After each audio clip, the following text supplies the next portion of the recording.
Salam alaikum, mon frère Lisben. J'espère que tu vas bien. Ouais, donc en fait, j'ai remarqué qu'on était en désaccord sur plusieurs points. D'abord, en fait, je voulais t'informer que je pouvais faire que 4 minutes parce que après ça va couper. Donc, je vais faire assez vite et je ferai une deuxième ou troisième partie. Ouais, donc on est en désaccord sur quelques points, c'est-à-dire l'identité maghrébine d'abord. Comme tu l'as dit, mon frère, il y a des maghrébins clairs en France, ou même peut-être au bled, hein, qui ne pourront pas considérer quelqu'un qui a la peau noire être maghrébin. C'est-à-dire pour eux, un, un maghrébin, il ne peut pas être noir. Mais justement, il faut changer ces mentalités-là. Parce que si on ne change pas ces mentalités-là, le racisme va perdurer. Et le maghrébin clair considérera toujours un maghrébin noir comme un étranger. Or que non, ça sera un Africain du Nord comme lui. Ou même un Africain subsaharien est un Africain comme lui. Parce que des fois, il y a quelques maghrébins qui oublient qu'ils sont africains. Donc, pour revenir à l'identité maghrébine, mon frère, euh, oui, donc c'est des mentalités qu'il faut changer. Parce que justement, à cause de ces mentalités-là,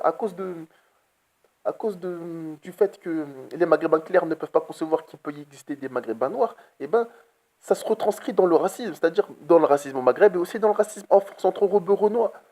Est-ce que tu vois ce que je veux dire? Parce que pour le maghrébin clair, il ne peut pas y exister de noirs maghrébins, or que c'est faux.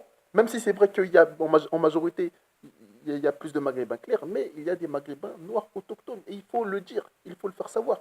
Car si justement le maghrébin clair, eh ben, il va toujours considérer que le noir, eh ben, il ne peut pas être maghrébin, eh ben, le racisme, il va toujours perdurer. Et il va considérer le maghrébin noir comme un maghrébin de seconde zone. Or que c'est un maghrébin comme lui, ou un africain du nord comme lui. Est-ce que tu vois ce que je veux dire, mon frère?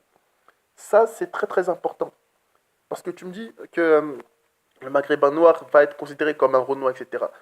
Non, pour moi, frère, je vais dire un truc. Un maghrébin, c'est pas parce qu'un maghrébin il aura la couleur de peau noire qu'il va avoir plus de points communs avec un Congolais qu'avec un Marocain. Est-ce que tu vois ce que je veux dire?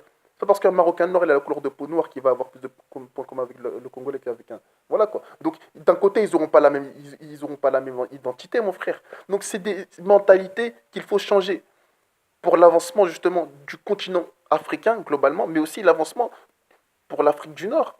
C'est-à-dire qu'il faut considérer que les Maghrébins noirs autochtones comme des Maghrébins à part entière, même s'ils sont minoritaires. Et il en existe, moi je connais des Maghrébins noirs en France qui sont noirs, hein, qui sont noirs, aussi noirs clairs, mais voilà quoi, et je le vois. Donc ils sont pas si peu que ça, quoi. Ils y sont, quoi. Et donc voilà en fait, tu vois, entre l'identité, c'est pour ça que je te dis qu'il y a une contradiction entre l'identité noire et l'identité maghrébine en fait, tu vois. C'est que il doit y avoir une considération. Normalement, si normalement l'identité maghrébine elle existe, normalement, mon frère, un maghrébin noir est un maghrébin comme un maghrébin clair. Est-ce que tu vois ce que je veux dire? Et il ne doit pas avoir l'identité noire. Sauf que justement, il aura une couleur de peau noire. Donc, tu vois, donc il y a un petit problème. Mais justement, quand il faut changer des mentalités. Parce que comme tu l'as dit, un maghrébin clair en France ne pourra jamais considérer un maghrébin noir comme un vrai maghrébin. Alors que ce sera un vrai maghrébin comme ou un vrai africain du Nord comme lui. Et aussi, ouais, donc comme tu l'as dit, c'est la colonisation mentale qui fait ça en fait, tu vois.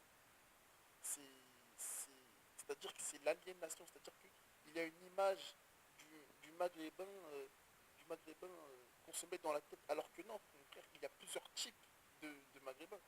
En fait, c'est pour ça que je te dis que l'identité, elle, elle est diverse au Maghreb. Il y a une diversité déjà générale au Maghreb. Tu vois ce que je veux dire ou pas? Et les cultures aussi, enfin les cultures, il y a des choses qui vous réunissent comme la langue arabe.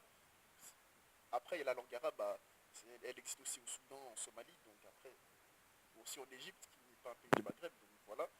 Et c'est vrai, il y a la langue arabe, et puis après, c'est vrai, il y a des cultures arabes, il y a la culture arabe aussi qui s'est retransmise aussi dans le Maghreb. Je suis